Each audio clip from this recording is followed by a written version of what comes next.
Wiggity, welcome back to another episode of MB2 Underground. My name is Sarah Kiefer. And this is Joe Fox. How are you, Miss Kiefer? I'm doing fantastic. How are you? Well, I'm a little peeved, to be honest with you. Tell me why, I guess. You didn't tell me that you're going to coordinate your outfit to our new background. You could have given me a heads up. I was hoping I would just blend in and nobody would see me. That was what I was going for. You're over there looking all hot, and I'm over here slumming it in an old branded MB2 polo. It's called vintage, Joe. It is vintage. It is vintage. It's worth a lot more, but anyway. I'll slum it next time. Don't worry. Sweatpants. Looking great as always. Good to see you. You as well. What are we in for today? We got a really cool guest.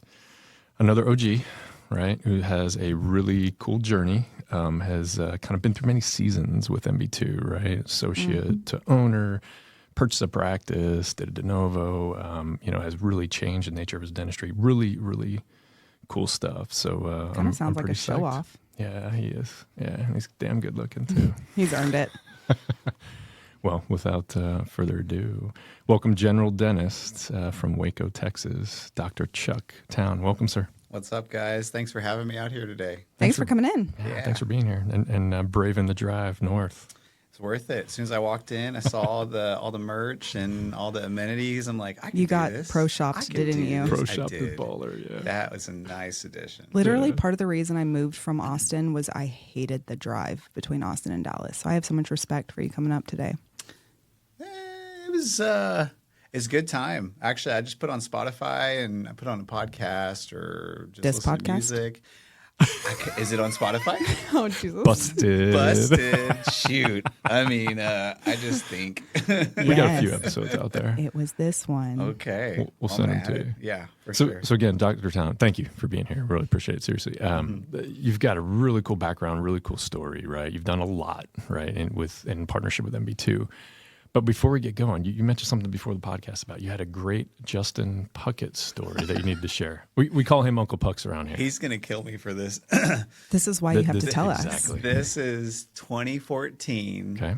We're in downtown Austin on 6th Street. So Okay, it's going enough to be said. great, Got right? it. There's Spicy. like 8 of us there. Dr. V's there. Crockett's there. Of course, Puckett here and some other OGs that are with us. And then we go to this tattoo parlor. Oh, And how every good Why? story starts. what is the impetus to get to the tattoo? More like- parlor? Yeah, what is there the a bet? impetus? More like, why not?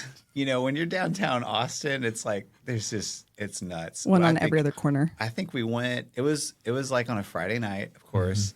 And Dr. V and his crazy bets. He has bets Oh, yeah. and ideas, and he goes, Puckett, if you get a tattoo of MB2's logo on your ass, I will pay you $10,000. Like right here, right now. Right here, right now. And then Puckett said, do it. I'll do it. So he's in there, and he's got his butt cheek exposed right there, and he gets MB2's logo tattooed on his butt. And he said, now you have to, the deal with this is I'll pay you $10,000 tonight to do this tattoo on your ass, MB2 logo. And anytime anyone has a $100 bill in front of you Oh, no. and says, I want to see this tattoo. Oh, no. You have to drop your pants and show the tattoo. Oh, no. It's on his right butt cheek. Okay. Yeah. How big is it? It's about the size of like a $50 Okay. Um, All right. back in the day when coins were. Have you seen this tattoo? Yes. It was my first owner's trip I was at. It was take you a bring shot or $100? kiss the tattoo. It was Oh my God. for all the new doctors. Yeah. That. That was when I was like, I can't wow. ever leave this Ever. place. The old That's- school days. Did he had just started working He here, just right? started. Yeah, he just started. I was and thinking about the timing of that. his first office that he helped bring up and like create within MB2 was my office in Waco. Actually. Shout out. Yeah, that was the first office he was like the lead man, kind of the point man on. Is that his official title, lead man? I don't know what it was. Actually, he didn't even have a title because I said, "What's your title?" And Dr. V's like, he doesn't have one yet, but we're gonna figure out. And let's go to Waco. Let's go meet, Dr. Town. Let's go help him find a place to open up a practice. I love it. And that's how me and Puckett met. That was his first office. That was little birdie actually told me that was his first actual day on the job. It was. Oh, wow. Drove down. Dr. V took him to lunch in Waco. I Wow. think we do met have at. a VIP. I think we met at like Rudy's Barbecue or on something. 35. Yeah, Yeah. on 35. That's a great Rudy's. That's funny. What Yeah. a trip. So how did you meet MB2 originally?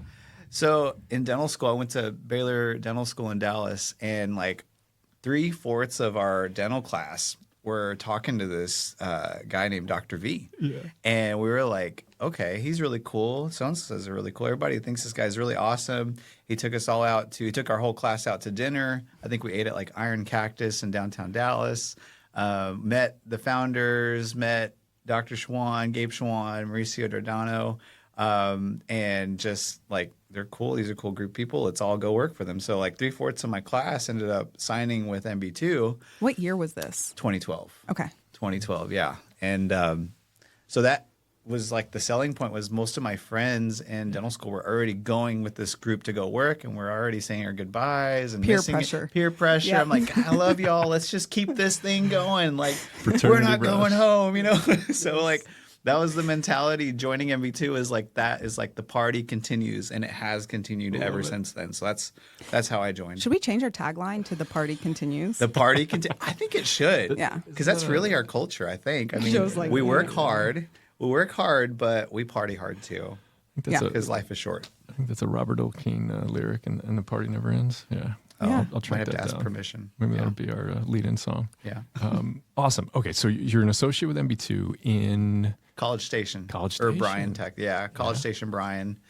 And that was a leap of faith for us because me and my fiance at the time, we were like, we have no ties to College Station.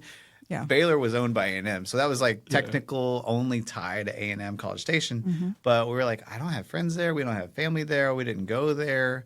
But there's this great opportunity, and it's with MB2, and I know I'm going to be busy because it's a rural area at the time, very rural. So we went, and so it was a leap of faith. We got married in July, and then started working in College Station, and then stayed there for 2.5 years, and just worked 6 days a week. And then I said, you know what? I think I want to start owning some of this, or just own my own practice with MB2. And they helped me. They said, okay, let's find a place for you to open up your own business. And they laid out some options for me, different locations.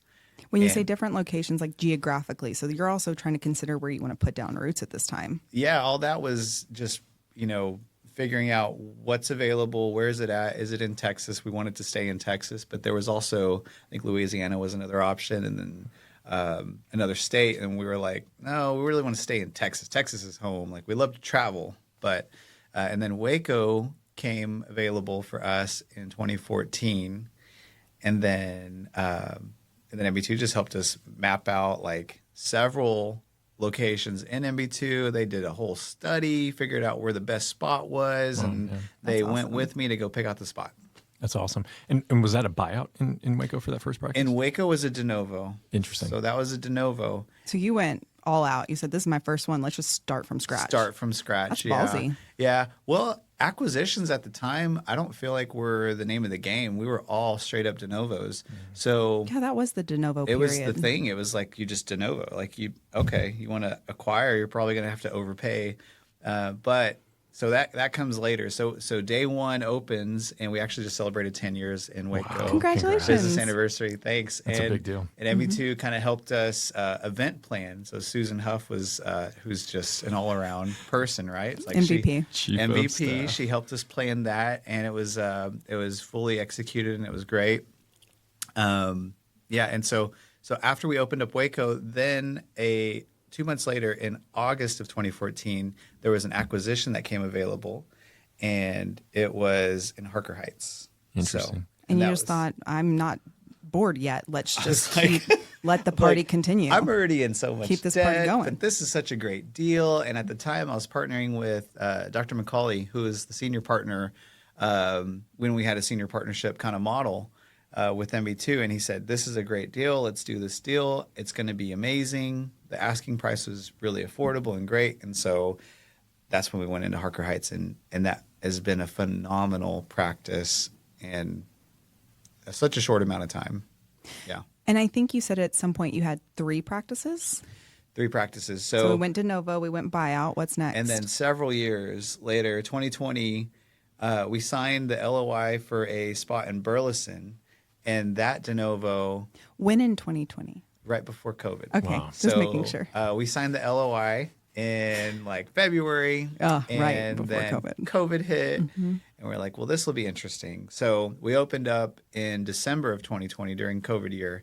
It's pretty impressive, honestly. It was stressful, but it's so amazing. That is, I think, the prettiest office I've ever had, and it's in one of the best spots, I think, in Burleson. And it's kind of a small. Burleson's a cool town because it's a small town, but you can literally go like 5 minutes north and be in big city, and 5 minutes south and be in small town, Texas. So it's on the Perfect on the combo. border. Yeah. Mm-hmm. Oh, that's super neat. Yeah. What is day one of de novo, of your very first practice opening? What is that like?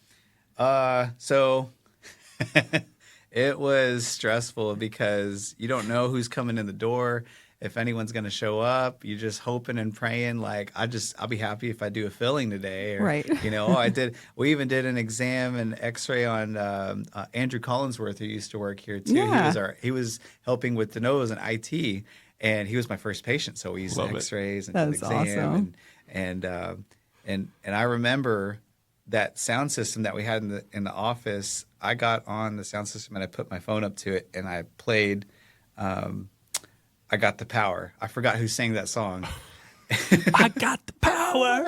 Oh, It's definitely not Joe. It's so Joe cheesy. definitely It does not wasn't- sing it that wasn't song. Joe. This was 90s. Yeah. You're not quite That was a like, twinkle in your I mom's just eye felt yet. so good because I'm like, I'm the owner. Like, I get to, this is my baby. We're going to grow this and we're going to do it like the way I want. And MB2 has supported me 100% Awesome. the whole time. That Well, takes a and lot of courage. That's impressive. It took another 6 years for you to do another de novo. What was the process like and the difference between doing that in 2014 versus 2020? So, COVID aside. yeah, all my MB2 friends and colleagues, they were like, who are owners, and they would say, after that second practice, your third practice is really, it's not as much of a leap as it seems, because when you have one business, it's a leap. And then when you think of adding a second business, you just think, I'm going to have double of what I have to deal with now. It's like having kids, because that's exactly what I'm Is that thinking what about. it's like? And then after 2, you're like, what's one more? What's another? Or And that- another, right, Joe? That's how The Burleson oldest was. Yeah. help the youngest. Yeah, it's just like that. Burleson was just like that. So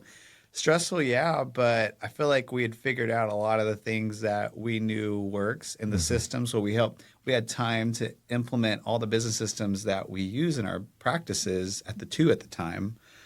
2 practices. So the third practice was like, recipe for success is there.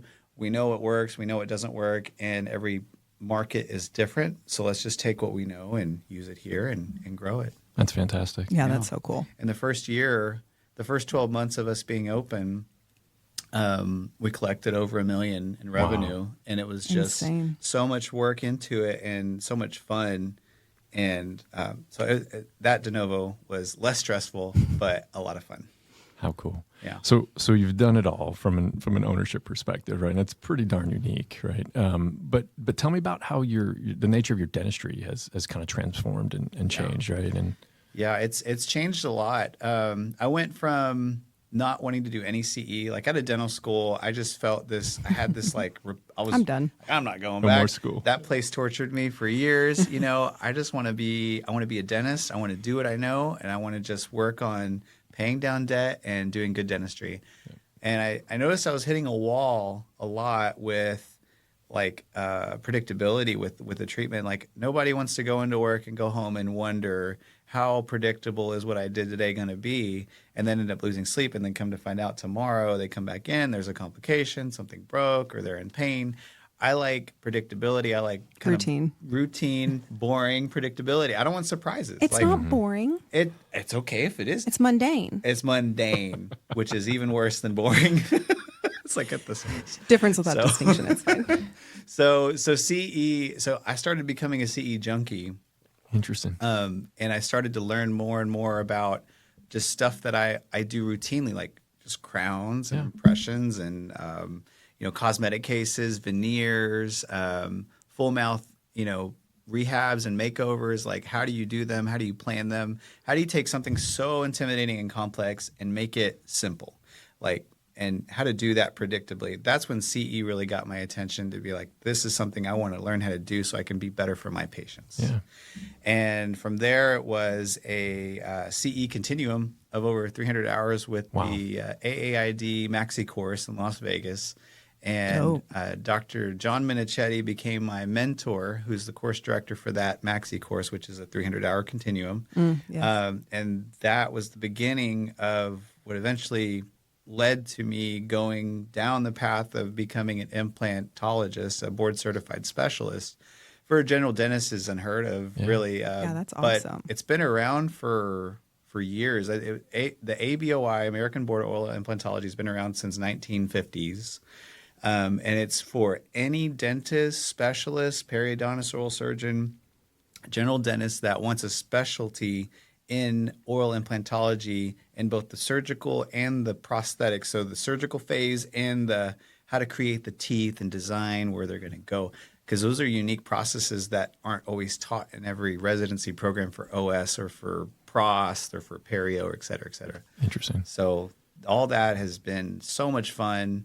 And just to challenge myself, to have a challenge in front of me that's like, this is something that not everybody does or necessarily has to do, but it is something that I'm passionate about. So when I'm passionate about whatever it is I'm doing, I feel like that just shows in the work that I do. And you know when someone's passionate and when they're not, because you can just tell. Absolutely. Even you just speaking about it, you can tell that implantologisting is something you're. I don't remember the last 5 minutes. I've just been talking. Something happened to me. I don't know. Flies by. Yeah. What was it about implantology initially that kind of caught your interest? So in dental school, they said, don't do implants. Leave Why? that for the specialists. Oh, okay. Yeah, because they had all these residency programs at our school, and they had oral surgery, they had perio, they had pros, they had pedo, ortho, all these specialist programs that they needed to feed those residency programs. So every case that was going to be advanced, whether it was a root canal or an implant at the time, it's just refer. Makes and they sense. barely taught us how to restore them, how to put teeth on those implants. Wow. Barely. And so when we got out, it was like they had mentally changed our mindset to being like, you can only do this in a box, like little tiny skill set. Everything else goes to specialists. And then that idea was challenged every single year out of dental school because you can only do so much for people who are missing back teeth. And I can only do a bridge, connect one back tooth and a front tooth to replace an in-between tooth if they have a tooth back there for me to put a bridge on. And after enough patients look at me and they say, well, if you can't do it, doc, let's just do what you can do. Can you do a partial? I hate removable teeth. Those things just move around. They fall out. They break. They don't fit right. They're hard to chew with. People hate them. And I didn't want that for my patients. So Better quality of care for your better patients. quality. And a little bit of rebellion too. Like, I can do this. I can do this. And that's honestly I got the power. what got me into dental school was someone told me, they said, hey, Chuck, maybe dentistry is just not for you. Because I was struggling with some classes for prereqs and, it was just hard. It was really hard. And it was like, hey, maybe it's just not for you. That person kind of sucks. He sucks, but I thank him because I was pissed. I was so mad. I was like, you know what? I'm going to do this just to spite you. I'm going to prove it to myself. Should we send him this podcast episode? We should. Okay. Yeah, let's do it. I'm on the Email list. it. I think another classic sign of a great entrepreneur, right? Somebody who just, develops, drives motivation from, situations Challenge. like that. Yeah. Yeah, totally. Someone saying you can't do something, well, watch me do it. I love it. And here it is. And here it is. Yeah. Right. Well, you now own 2 practices. So we were talking before this episode started about how you sold one of your practices to an associate. Talk a little bit about gearing up and supporting an associate dentist into ownership, kind of like you had done, less than a decade before. It was the perfect time to transition the ownership to my associate doctor. So I hired a Dr. Bocut, who at the time, 2018, had hired him as a new associate to work in Harker Heights. And it was just, Harker Heights always been a successful practice, and he was just rocking it year after year. And then in 2022, he asked if there was any way he could own part of that practice because he loved it so much. And he said, I understand if you don't want to part with it because I know it's your baby, but either I would love to own some of this, or I really want to look at opportunities with MB2 to maybe open up another practice. Well, So, let's be honest, it's the middle child. middle child. Yeah. Yeah, it is. You can take it. You can take it. And honestly, he was there all the time anyway. And so it was a really easy transition. Nothing changed or really has changed drastically. It's still Stonehaven, still the same name. Yeah. I love that he kept your brand. Still kept the brand. And he asked if he could. He's like, I'd really love Stonehaven brand. Can we use it still? And even he opened up another de novo in Killeen like a year ago. And he asked if he could keep Stonehaven as that. And I said, absolutely. You're going to do great. Oh, I love it. Yeah. How do you guys co-own a brand? How does that work? It's more of a, it's all him. It's all him. It's the idea and the philosophy of what Stonehaven is shared, but he's taking what we started before he got there and continuing it with the new practice. That's amazing. And we share all the same resources. We share the same DO, the same operations manager, the same assistants if one calls in sick and the other one can spare an extra hand, then we ask our team, does anybody mind going to the other office? Absolutely. They'll be there in 45 minutes. They get there, they help out, they come home. It's all just fluid. So it's a great arrangement and it's been great. As the brand owner for many years, how did you cultivate that type of culture that an associate doctor having their own practice wants to just continue to build upon? That's huge. I think a lot of it has to do with our just the culture of our practices is we're service leadership oriented. We're not about leading by power or leading by bullying or we're there to help each other. No one's too good to do something. So, yeah. And I think that type of philosophy and leadership is hopefully what inspires our other team members to pass on that same attitude, because that's really what makes it great is when everyone buys in. And I think that helps, but also we do an annual office trip where we take everyone on a vacation, all expenses paid. I heard this was modeled after the MB2 owners trip. Yes, I thank Dr. V for this idea, because when I first became an owner, it was Buffalo Thunder in New Mexico was our first office trip. Is that a city? It's a casino. It's a casino. It's one of the Thunder. 12 pueblos of New Sounds Mexico. like a male strip club. We called it Buffalo Thunder Down Under at the time. What did I say? I would say it's not the fanciest place in the world, but I think it was fitting, right? It was the first owner's trip, and I just remember how much fun everyone had, because we're all there. And we're spending time together. We're doing goofy stuff. We're not I think we had activities we had to do as a team, and we broke out into 4 teams and had to find. It was like a clue, like a scavenger hunt. Yeah. Oh, I love it. So anyway, the office trips that we do every year for Stonehaven are kind of modeled after that. And this year, in about 2 weeks, we're going to Cancun. So it's an all-inclusive in Cancun. 2 years ago, we went to Cabo. All-inclusive as well. Last year, we went to the Bahamas on a cruise. First cruise I've ever been on. Last cruise I'll ever go on. Because That's the thing about cruises. The ocean was so rocky, and it was on the biggest boat they had in the Royal Caribbean, cruise line. Yeah. It was the biggest ship. They said, "Oh, it's a big ship. You won't feel the waves." Eating dinner, and you look out the window and you see the water and the sky and the water, and then you're like, I'm going to go to bed. I was thinking about that. Oh, wow. But you don't it's not all fun. I heard you went on a recent trip to Vietnam for a mission trip. Yeah, that was a ton of fun. Tell us about that. That was that whole thing is just so cool, how it happened. So because of MB2, honestly, being a part of MB2 is it's a prestigious thing. A lot of people are like, MB2 is great. How is it? How do we get an MB2? Should we redo this podcast? What's it like? Because I'm an MB2 owner, and because I have a good relationship with ZimV, implant company, both of those relationships led to this charity called Operation Smile, which is an organization that is focused on mission work for cleft lip and cleft palate, going to third world countries and helping do those surgeries for free. They had a dental specific mission trip in Vietnam. Oh, cool. And they needed another dentist who was recommended by ZimV to go and partner with them on it was a educational / service related mission trip in Vietnam. So it was in partnership with the Vietnam National University Dental School. So we went and they covered the trip for us. And the first 2 days, it was a 5-day mission trip. So Monday, Tuesday was like a lecture symposium.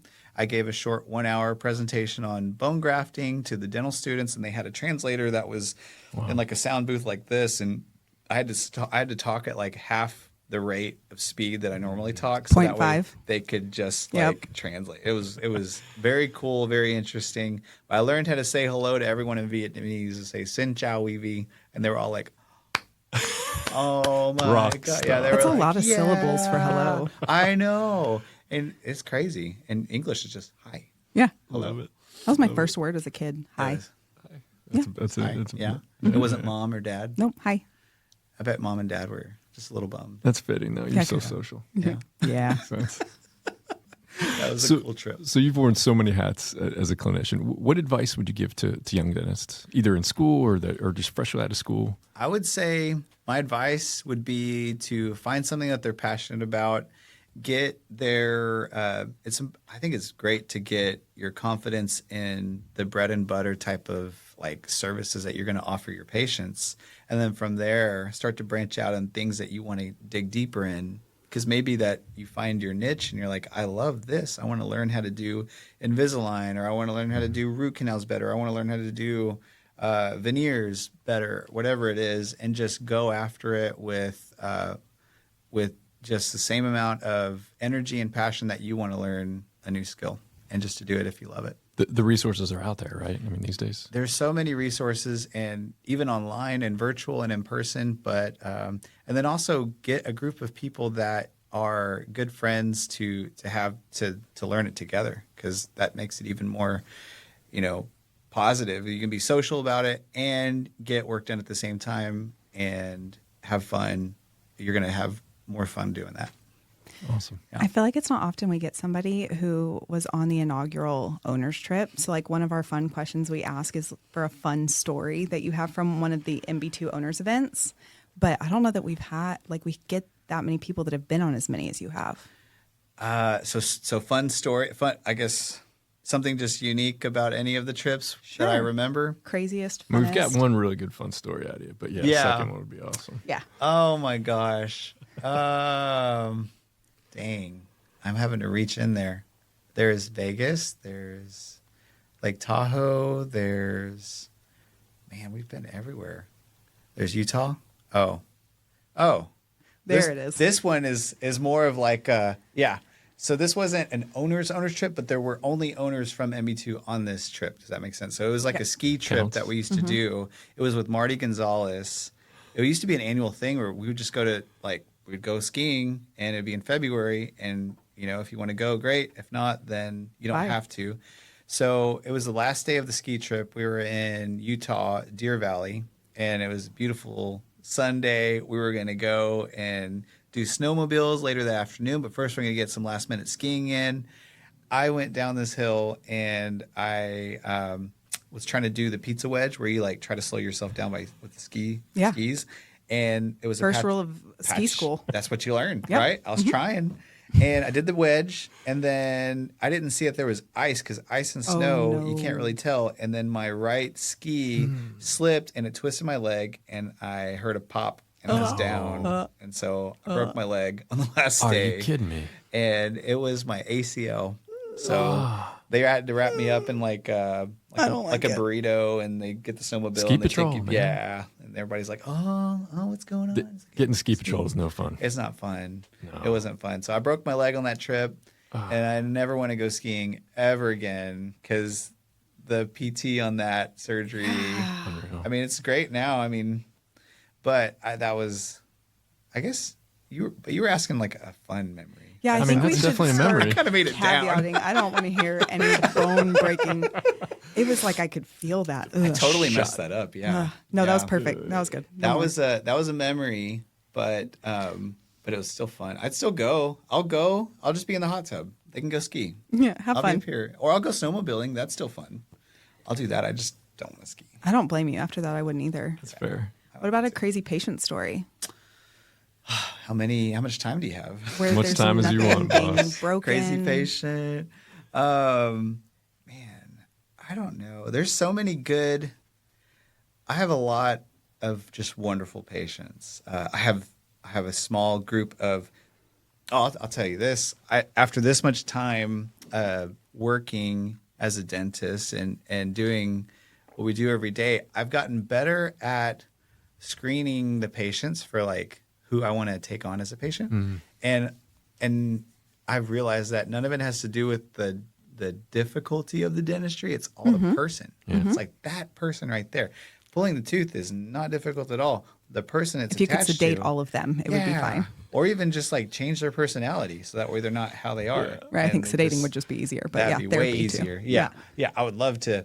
So I've gotten better at that, and because of that, screening them better, I have more fun. I pick the cases I want to do, and I don't have to do every case. And the ones I don't want to do, I just refer to a specialist. Yeah. Because special people go to specialists. But wait, like, what's a story from before you did that and you had one of the crazies? Oh man. Well, what a cool position to be in, though, I right? know. Yeah. That you get to pick and choose, right? To That's look. winning. Oh yeah, I That's guess we winning. could compliment that. I just want to hear the tea. Joe's such a good balance. Man, Sarah's all I don't stirring it up. know. I need to think harder about this one. We'll have 'Cause you back. Honestly, the crazy ones I bury deep in my brain. Like I like cover it up with good memories because the crazy ones they keep you awake at night. There's Yeah. a psychological term for that. I don't know what it is, but yeah. It is. And it like as a dentist, everything just is on your shoulders. Like everything from the money, the patient's expectations, the staff, Yep. your expectations, Your family. They're your family. And then you're not wanting to hurt. I'm like, if you're feeling pain, I feel miserable. Like unless it was from an extraction, you're gonna have pain. But like if I, got you numb and I start working on a tooth and you feel some pain, I hate that. So I'm gonna add some more, and then so everything, just all that just weighs so much. The more you care, is the more that you can like just take on that, and it weighs on you. So I think the healthy habits about being a dentist is going on vacation. And I think when we talked earlier about vacation, how amazing that is. Vacation is so valuable, and I think we just don't do enough of it. So It allows you to disconnect from the emotional burden of responsibility a little bit. It of sounds life, of Yeah. everything from just being home. Sometimes just being home is like you get in the cycle of routine, and then it just feels like you need something to kind of let's change it up a little bit. Let's get out of town, get some fresh air, and just do something fun. That is the best medicine for burnout. That would be my advice to anyone is like, if you're feeling burnout, you need to go on a vacation and get some distance. get some distance, get some you time, Yeah. and invest in you and do something fun. Not something that entrepreneurs are really good at per se, but Oh, because it's 24/7, even on the weekends, in the mornings, late at night. Healthy habits is MB2 is good about reminding us that there's a trip coming up. So that's another thing I love about being an owner is that when burnout starts to set in, you're hearing about the next owner's trip. You And get so your you're like, cerebro notification. a The little itinerary is dopamine- live. Yeah, a little dopamine dose in there. Like, hey, we could do something fun at the beach. This will be love it. fun. Yeah. Awesome. awesome, man. good. Hey, thank you for being here. Thank Yeah, you we guys. appreciate it. Love y'all. This is family. Yeah. So I'm happy I could be on here. Thanks for inviting me. Absolutely. Yeah. Appreciate you, man. Listeners, thank you for joining us for another great episode of the MB2 Underground podcast. We'll catch you next time. Power to the partners.